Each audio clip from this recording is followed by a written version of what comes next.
மத்திய பாதுகாப்புத்துறை அமைச்சர் ராஜ்நாத் சிங் தனி விமானம் மூலம் டெல்லியில் இருந்து கோவை விமான நிலையம் வந்தடைந்தார். விமான நிலையத்தில் ஆதி திராவிடத்துறை அமைச்சர் மதிவேந்தன், கோவை மாவட்ட ஆட்சியர் பவன்குமார், மாநகர காவல் ஆணையாளர் சரவணன் சுந்தர், மாவட்ட காவல் கண்காணிப்பாளர் கார்த்திகேயன் மற்றும் பாதுகாப்பு படை உயர் அதிகாரிகள் வரவேற்றனர். இன்று இரவு கோவை மாநகரில் உள்ள நேவல் ஆபீசர் மெஸ் வளாகத்தில் தங்குகிறார். மத்திய அமைச்சரின் மனைவி சாவுத்ரி சிங் உடல் நலக்குறைவு காரணமாக மேட்டுப்பாளையம் சாலையில் உள்ள கங்கா மருத்துவமனையில் அனுமதிக்கப்பட்டு சிகிச்சை பெற்று வருகிறார். அவரோடு மத்திய அமைச்சரின் குடும்பத்தினர் கடந்த சில நாட்களாக உடனிருந்து கவனித்து வருகின்றனர்.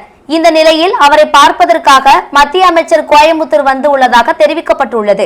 மத்திய பாதுகாப்புத்துறை அமைச்சர் வருகையை ஒட்டி கோயம்புத்தூர் மாநகரில் காவல்துறையினரின் பாதுகாப்பு தீவிரப்படுத்தப்பட்டு உள்ளது.